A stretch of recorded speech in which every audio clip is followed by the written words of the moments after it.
That's yours. How you doing? Good. Hey. A fun little awkward handshake. Okay. I think we did great. It was awesome. So raise your hand if you know what 100 Thieves is. Anybody familiar in the audience? It's probably weird for you. There's a few in there. There are a couple. There's going to be a lot more, hopefully, in a couple years. Yeah, or maybe by the end of the afternoon. That makes more sense. Oh. You know, you're probably used to going to a lot of these like gaming conferences where you get mobbed. Yeah. Do you feel weird being like unnoticed? No, absolutely not. Well, I promise you I'm not that famous. Probably enjoy it. I definitely have my niche community. But I always enjoy talking about video games and the business that we're in with people that are unaware of what's happening in the gaming industry as a whole. And it's a great opportunity to inform people of just this emerging business that we're trying to build. Yeah. I have a lot to ask Nade, so I wanted to ask you, like, you're an investor in 100 Thieves and a co-owner. What drew you to this business? Well, first, I'm just here for emotional support. Yeah. I know most of your questions are for Matt. Look, what I was drawn to was we started looking at the space and realizing that the gaming world is, if you take all of music and all of film combined, gaming is bigger. Yep. So we wanted to kind of look at the space and see how we could get in. And we started looking, do we buy a team? Do we create a league? And I said, let's just sit back and kind of watch, and it's a youth-driven business. And we realized when we met Matt, he was looking at it completely differently. He wasn't looking at it as about his professional teams, which they have, but he was looking at it as a brand. 100 Thieves started as an apparel brand. Mm-hmm. And I like to bet on founders, and Matt actually was a professional gamer. Mm-hmm. And very successful. Very successful, but also someone who believed in this space really early on. And when he goes and he talks to players, he's not going to brag about himself, so I will. 7 years ago, this guy worked at McDonald's and was a 4-year employee while he was a professional gamer, trying to put himself through school. 7 years later, he's an owner and running this large organization where he pays gamers who actually work in his organization millions of dollars. Yeah. So when you hear a story like that and you see someone who had that kind of drive from the beginning and really has his finger on the pulse of the culture, you make a bet on them. And I've been friends with Matt ever since. Thank you, Scooter. And you want to know something that's interesting? If you want to know how much Scooter actually supports 100 Thieves, if you go on his Instagram, he has not taken off his hat. No. Since he became a co-owner. I swear to God, every single photo, you cannot find one. If he has a hat on, it's 100 Thieves. I hope you have a few of them so that they get watched. I actually have 3 and they just trade and no one has to see how much I'm receding. Okay, so let's lay the landscape for these people here. There are 3 pillars to the 100 Thieves business. There's apparel, right? 100 Thieves branded gear, cool shirts, t-shirts, hats. There's esports. You own several different teams that compete at the professional level. Yep. They get sponsorships and they win tournaments. And then there's streamers who spend 8 to 12 hours a day putting their stuff up on Twitch and YouTube and bringing in money through that model. Which one generates the most revenue? Right now, I would say it's a combination between streamers, which we would categorize as entertainment, and then our esports teams that go on stage, wear our jerseys, have logo placements, just like you would see in the NBA or NASCAR, NFL, MLB, just like traditional sports. So our biggest revenue driver is partnerships at this moment in time, but obviously we're hoping we can grow our apparel business and have those operating at the same level of what we would come to expect. And so, as Scooter said, you're a former pro gamer and you played Call of Duty. This year, Call of Duty moved from a publisher-supported league, Activision, to now a franchised league, and you had to make the very sad announcement that 100 Thieves would not be participating next year in the Call of Duty, I guess it's still called the World League, right? Yeah. Call of Duty World League, which is a bummer for me. I've loved watching your team play in the last year. How do you protect your business against, esports is changing, it's growing, it's maturing, things are happening very, very quickly. How do you protect your business against those changes? Not participating in Call of Duty, it's like Call of Duty, Yeah, I think for me, the game was always close to my chest because it's the title that allowed me to have a career. Yeah. And I built my following. I've made all of the friendships that I have to this day through the Call of Duty community since I was 16 years old. So it was a really tough decision to stray away from spending $25 million on a franchise league. It's not that we don't believe in the franchise model, because we're a part of League of Legends, which is the biggest esport in the entire world. We paid $10 million to be a part of that league. But for us, Call of Duty is just in a tougher place because the game has been around for a decade. Viewership isn't as growing at the same rate as it used to. I mean, the player base is still pretty high, but it's a franchise that hasn't withstood the test of time to the extent that League of Legends has. And so for us, esports, a lot of people would consider it to be in a bubble or refer to it as a bubble sometimes. And what we're doing is we're hunkering down and really believing in the brand that we're building. Like Scooter said, and that you brought up, apparel is a really big aspect of our business. It's what I founded the company as. And we believe that all the entertainment moves that we're making by signing popular streamers and creating original content on YouTube, we want that to grow. We want to invest in the right esports that we think will show return in the near future and long term. And then our apparel, obviously, like I said, we want to continue to grow. So we just have to be disciplined with the way that we spend our money. Just because we've raised our seed series, our Series A and our Series B, a lot of money, we can't just flush it down the drain and start wildly spending just because esports is used as a buzzword, or just because Activision thinks that this is what we need to do.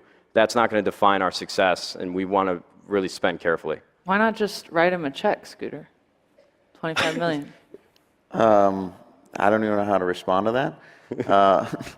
Look, I think the reason what Matt is saying is correct, and the reason I wouldn't just write a check is because I don't want to be frivolous either. Yeah.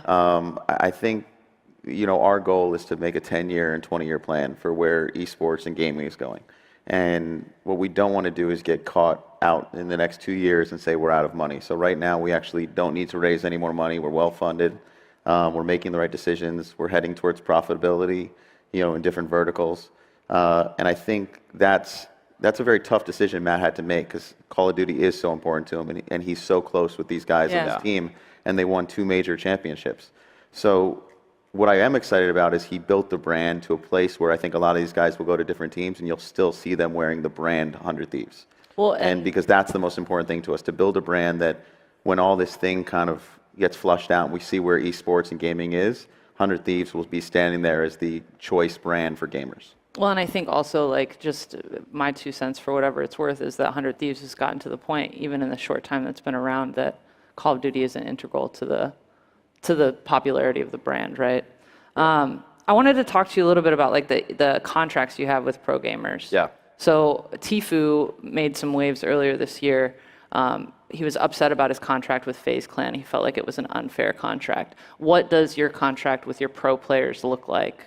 Well, they're very different depending on the game and depending on what they contribute to the organization. So like our Fortnite players, for example, we pay them tens of thousands of dollars every single month, and we take a percentage of their prize earnings. And obviously we negotiate with their agents and make sure that they are comfortable with the decision that they're making. We advise all of our young players. Our Fortnite competitors are under the age of 18. Yeah. So we thoroughly talk to their parents. We explain to them what this contract means and go through it line by line so that they understand the decision that they're making.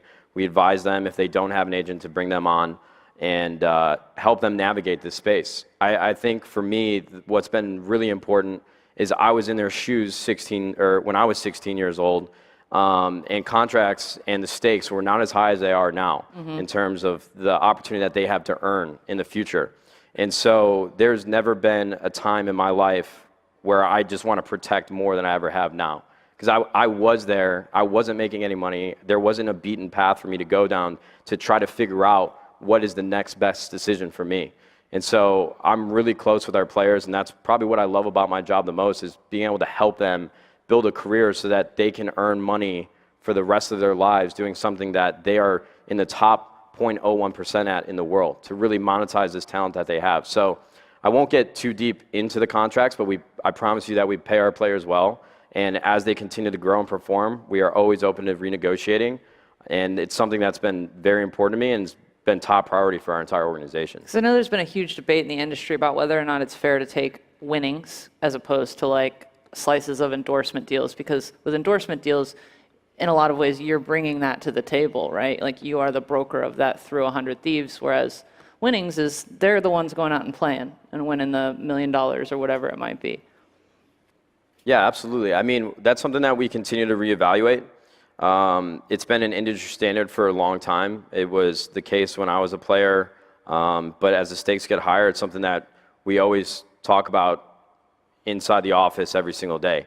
I mean, I don't think there is a right answer to that question specifically right now, but there's no world where we are looking to take advantage in even like prize earnings up until this point.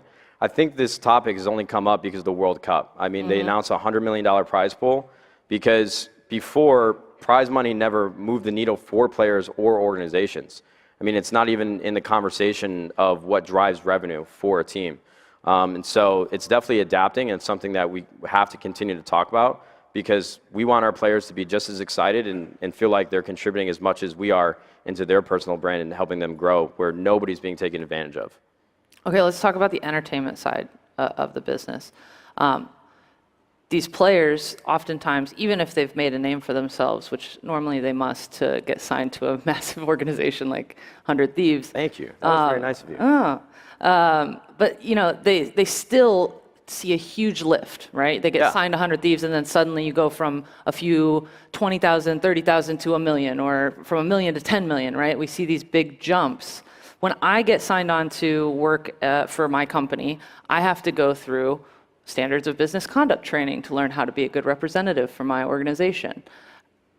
What kind of training do your players go through to prepare them to be in front of millions and millions of people and make sure that they're not smearing the 100 Thieves name?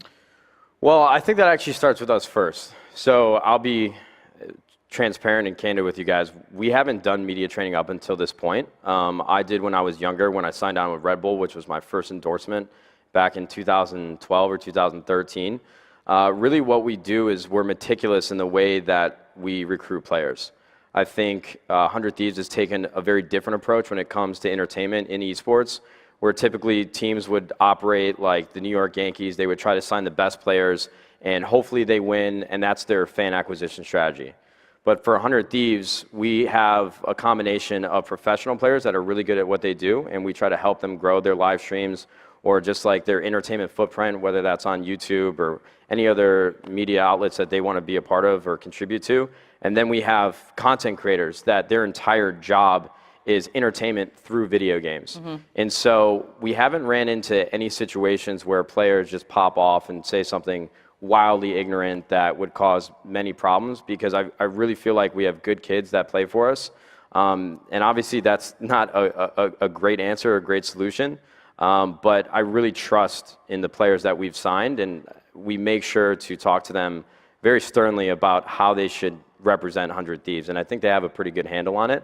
But as the industry grows and gaming becomes more prominent in how many people are watching or where it's being shared, I definitely think media training can be and is a necessary standard of operations that we probably should enact into the company and how we operate. Do you have guidelines at least? Like, we don't use these words. We don't say these. Yes, absolutely. Okay, good. There is a banned list of phrases that we actually just brought on a team called the Mob. They basically started as social media stars that would just tweet hilarious memes. I'm sure a lot of people here in tech, or hopefully, are familiar with memes. But that's literally how they got started, was just interacting with the biggest gaming personalities in the world and making them laugh. But there was definitely choice content that they would upload that was a little dicey. And when we brought them on and we flew them out to LA and we put them in a house, like, listen, guys, we got to have a very serious conversation with some of the words you guys are using. Yeah. So it's definitely changing and evolving, but we're brand safe. I mean, with the partnerships that we have, there's too much on the line to risk what we've built, and that's the most important thing to me. Well, and that's kind of something that's really close to me, actually. I play a lot of video games. As a girl, woman, whatever, it is terrifying. It's really not fun to play video games as a girl. The things that people say to you are just jarring. It's way worse than anything I've ever experienced on any other part of the internet. And I guess I'm just curious, like, you know, there might not be training, and there definitely clearly is guidelines, but are you reminding these players that they're role models for the next generation of young men and how they're going to treat not only women, but just everyone around them? Absolutely. I think what we've done from a culture standpoint with 100 Thieves is, again, another thing that's one of my top priorities is really teaching the gaming audience how to be a normal contributor to society. I feel like gaming was in such a different place 10 years ago where the standard was you're in your mom's basement eating Doritos, drinking Mountain Dew all day and playing video games and saying whatever came to mind in a realm of competition. And now it's become so mainstream. Players that are younger and gamers that are younger are being reminded of how you're supposed to act as a man or woman that's interacting with other individuals. Yeah. Can I speak to this? Yeah, Scooter, jump in. When Matt and I first met, one of the things that impressed me the most was he was recruiting, I'm not going to say which game or what player, but he was recruiting one of the best players in the world at a certain game. And around that time, that player, out of nowhere, came out that there was a little bit of controversy because the player had said some choice words. And without even batting an eye, without talking to his board, without anything, he holds himself to a very high moral standard, and he also considers 100 Thieves his baby. And he stopped recruiting the player, shut down the deal. He had it. It was done. The player was going to come play for the organization. And he said, I don't want someone like that representing this brand. Yeah. And I think that we can't speak for the rest of gaming, but I think with Matt at the helm and the standard that he holds himself to and everyone around him, I think he said it best. It's about the culture. It's about the people that you bring in. And it's about not only setting up, to what words they say to their role models, but also who is he putting on the platform. So Valkyrie, who's the #2 most watched female on Twitch in the world, is one of our entertainers at 100 Thieves. And she's a part of our streaming. She's a part of our podcasts. And she is such a role model for all of these young girls in the space. And Matt has put her at the highest level of our platform because he said, I want young girls to see her and know that they can be like her. And I think that with someone like Matt at the forefront, you're going to see a shift from your experience early on. Yeah, well, that's the hope, at least. Yeah, I sure do hope so, because it says that the ESA says 46% of gamers are women, 25% of the pro gaming audience is women, and yet we see at the Fortnite World Cup, for example, there's 0 women competing. You and I both know that there's nothing physical that separates a girl and a boy playing a video game. There's a culture that separates and keeps the women away, right? That scares them from wanting to play and be a part of it. And so Valkyrie is a great example, but what is the breakdown, men to women, at 100 Thieves? I would say we are one of the leaders in esports. I don't know the exact statistics, but it has been very important from the ground up that we have diversity in the workplace. I think that we actually have hired the most women out of any esports organization, and they are incredible at what they do. We just threw our first party ever, our first public party at TwitchCon that some of you guys may have attended. Actually, one of Scooter's entertainers, Lil Dicky, who's a phenomenal. That's a real name, Lil Dicky. Lil Dicky, yeah, he's great. And if you don't know about him, you'll be watching him on TV next year. That's my plug. Continue. He performed at the party. We're at Omnia nightclub, and from day one, she's our senior marketing manager. Julia was probably our 5th employee at 100 Thieves. She threw the best party that I think esports has ever seen. Yeah. And she did it from day one till the day of the party, 3 months of work without any help. And she is just like a shining example of why people need to look around the industry for the right talent, not just because, or not specifically because of their gender or their ethnicity, because talent is talent at the end of the day. And so we have searched throughout the entire industry to find people like Julian, and every single day we're recruiting better and better employees, regardless of where they come from or who they are. And so it's something that is very important, and we're trying to set the standard and really push the industry in the right way to diversify and not discriminate because of whatever reasons. Well, and one of the things that we talked about a little bit backstage is you're at the mercy in some ways of these streaming platforms. There are executives in Silicon Valley for Twitch that could change an algorithm or could change their rules, and that might make a difference. And Scooter, you said something interesting, which is this two-way street, right? You can't have a highway without the cars, I think is what you said. When a big streamer moves like that, Ninja is a great example. Do you think Ninja made the right decision moving from Twitch to Mixer? I think Ninja made an incredible decision for himself personly. Yeah, I'm sure Absolutely. He made a lot of money. Do you know how much he made? I don't know how much he made, but I probably wouldn't say if I did. He's Fair doing enough. well. Tyler's a good friend of mine, and he has really transcended what it meant to be a professional gamer, and is breaking down barriers. Yeah. I talked about this in a video that I recorded yesterday because we received his Adidas collaboration in the mail and I unboxed it. And just to look at where he started back in the day when I was coming up on Halo, to fast forward like 7, 8, 9, 10 years later, to be like the biggest name in Twitch and going on Jimmy Fallon and writing books and doing all this charity work. Scooter or Ninja is just a phenomenal example of what hard work can breed if you really keep your head down and do what you believe in and be passionate about what you're working on. So I think he made an incredible decision for himself, his family, and that's all you can ask for. Now, will that withstand the test of time? Will viewership transfer over? I don't know the answer to that question. I think streaming is in a much different place than when I was in his shoes many, many, many years ago. But I'm incredibly happy for him. And I think that streaming and just entertainment, we don't want monopolies. We want there to be companies that are empowering the community that is gravitating towards their websites. And I think it's really important that Twitch and YouTube and Mixer have like a variety of talent and not all on one platform. Well, and the other side of that, I'm sure you're familiar with Nick Merckx. He was on 100 Thieves for a long time. He just signed exclusively with Twitch. And he left 100 Thieves rather abruptly. Yep. And signed with FaZe Clan. And the rumor was that he was promised 5% of 100 Thieves. You're at a $160 million valuation now, so that's a pretty penny. Absolutely. Is that what happened? It's a very delicate and intricate situation that I promise you that I cannot explain on this stage in this time. That's fine. I respect Nick Merckx. I'm going to do this for you because you've been kind about it the whole time, and I'm not. I've had people defend me in the past on stuff.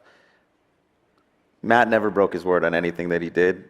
You know, I think sometimes people use their platform in this world to say whatever they want to say as long as they have an audience to say it to. And those things are not always based on fact. And he had a right to come out and tell the truth, and he decided to take the high road, which he'll continue to do on this stage, and I think more people should take that approach. But he doesn't need, I'm going to step up and say, you don't need to defend yourself. I appreciate the question, you have to ask it. But you don't need to defend yourself for something you never did anything wrong. We think he'll go on and have a great career, and Nick's a good guy, and he should go on and have it. But some of the things that were said publicly that Matt never responded to, I was proud that he didn't respond because he did the right thing, and he let the organization speak for itself. And we're starting, one of the things I get frustrated about when I hear that stuff is we're living in the society where we don't have to worry about fact. People can literally say anything they want, including our president, as long as he has an audience to say it to. And I think we need to get back to a place where we actually hold people accountable to what they're saying and actually not just allow them to say anything that they want at every different time. So you don't have to defend yourself. You're a good guy. You run a great organization.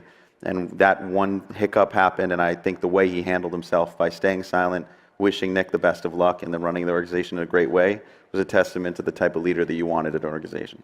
Yeah, I appreciate that very much.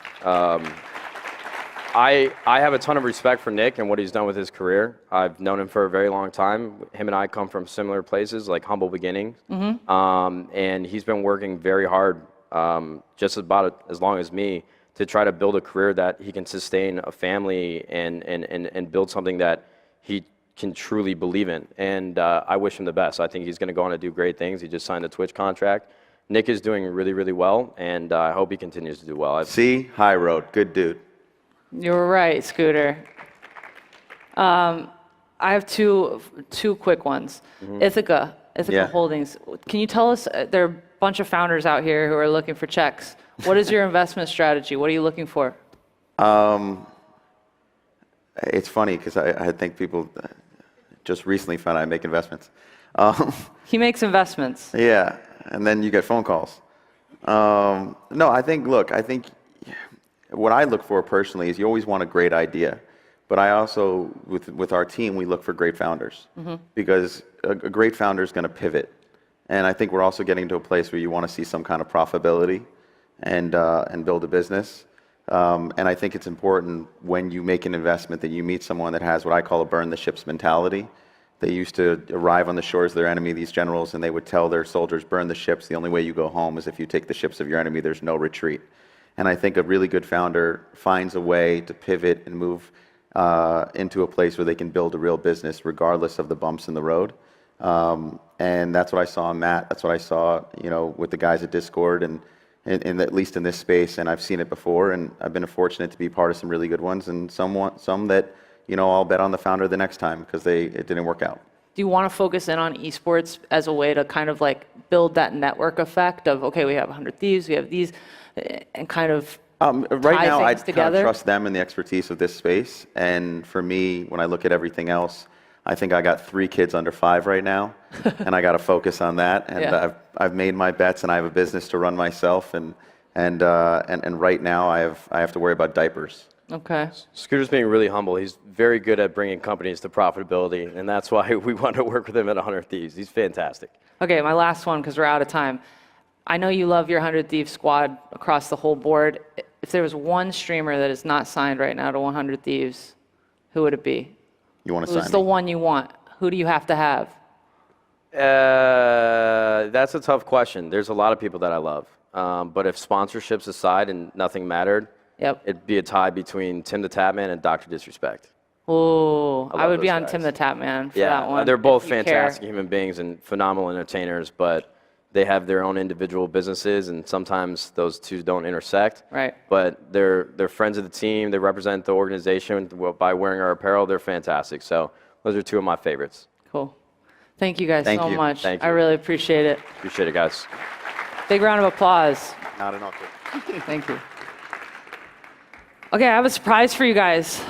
It's a really big one. You're not going to want to leave. You know how I've been talking about Game of Thrones all morning? There was a reason. I'm not just a psycho. I'm not a crazy person. There's a big, big reason that I did that. And I would like you all to join me in welcoming to the stage our next guest, Maisie Williams.